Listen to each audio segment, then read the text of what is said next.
Jim Bob Cooter's got to be feeling pretty good about himself as the offensive coordinator for the Colts. The Colts lead the NFL in points scored. You can't do better than that. 1 out of 32.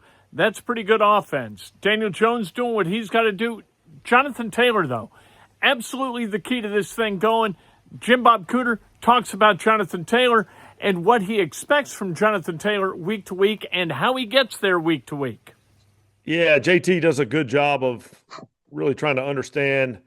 I'll keep it to the run scheme stuff right now. Try to understand the run schemes and obviously how each scheme is attacking each defensive front.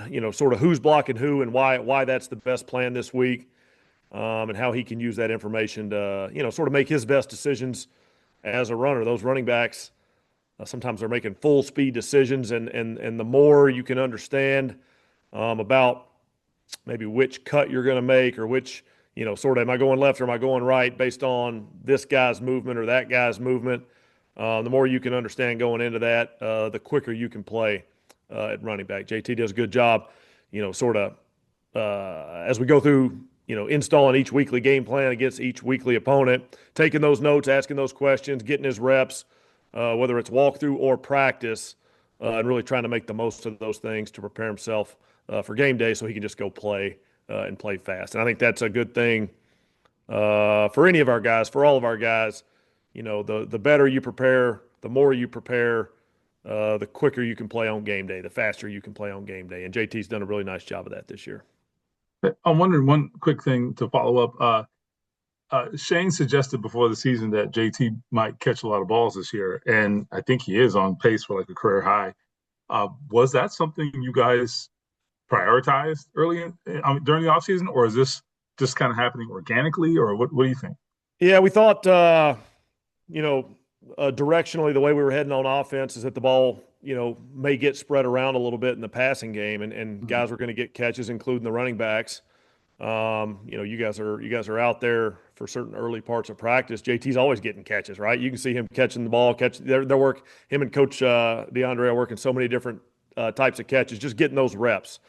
It's a big part of the game. Sometimes, whether it's a drop back pass or a play action pass, sometimes there's a route way down the field that, we drew up on the board and thought was going to have a chance to get open, and the defense covers it up, and then the quarterback finds that running back underneath. And JT's done such a nice job of catching the ball, maybe making that first guy miss, or even just finishing through some contact and turning maybe a catch that's 2 or 3 yards down the field into 8 or 10, which is a big part of a successful sort of offense. As you're moving those chains, it takes some of those short catches that get turned from, like I said, 3 to 6, or from 4 yards to 11 yards. JT's done a nice job with those, and he's going to keep working on it. We're going to keep finding him on those things. Thanks, James. Jim Bob, obviously unique situation Sunday for you all with Anthony being rolled out shortly before the game, and then Riley Leonard is QB2. So did you say anything to him in that moment? What was that like, just adjusting to that and preparing him for what could have been his first NFL action? Yeah, it was a unique moment, I think, for all of us. But we sometimes when you're preparing a young player for maybe a role that he wasn't prepping for all week, you don't want to say too much to get to thinking about too many different things. So, hey, we're ready to go play football. He's ready to go play football. That's the role of the third quarterback on game day. If your number's called, you got to be ready to go play. So things changed a little bit prior to the game Sunday, but we were confident that Riley was ready to go in there if his number was called, and he'll continue preparing as such. So he's a young player. He's excited to get in there. We had to make sure he had the sort of the pregame reps right with, like, we do our 7-on-7 and our team reps, and had to make sure he knew when to go in there. So some of those things are minor things behind the scenes, but he'll keep preparing, and we'll do our best to put him in the best position to be prepped. Evan.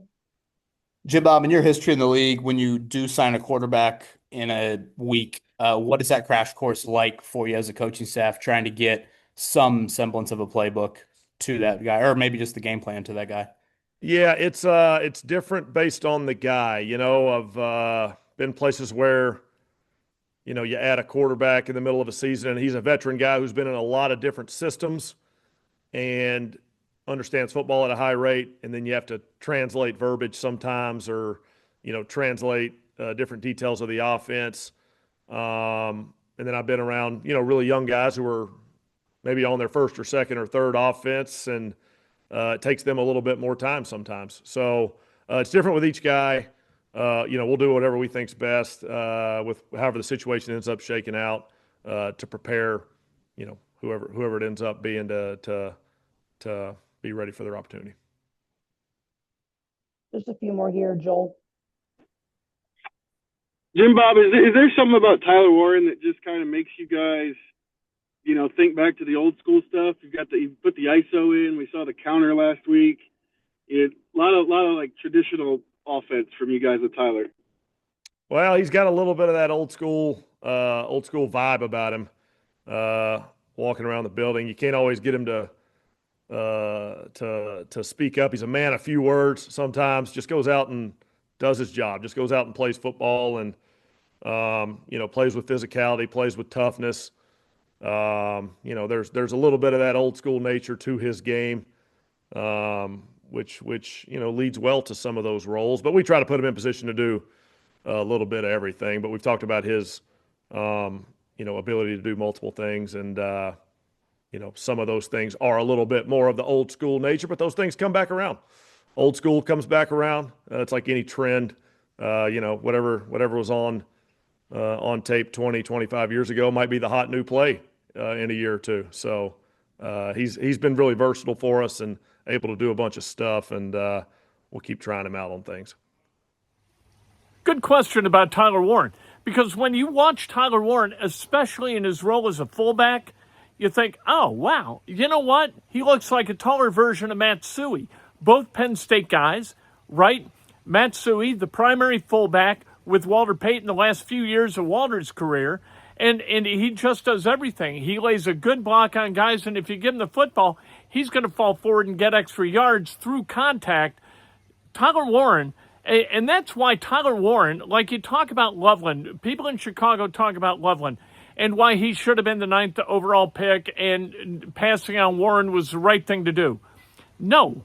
Because with Warren, you get a really good tight end, a really dynamic tight end. You get a really good fullback, and you get a guy who can throw the ball every once in a while. I mean, you get versatility out of Tyler Warren in a way that you can't with Loveland. So I think, thank you to the Chicago Bears, making sure that the Colts got the player that they absolutely needed on that offense, and that's Tyler Warren. Jim Bob Cooter talking about kind of the throwback becoming new school, because Tyler Warren's sort of a throwback player who's just a football player. Man, a few words, doesn't like talking so much, but man, does he love playing.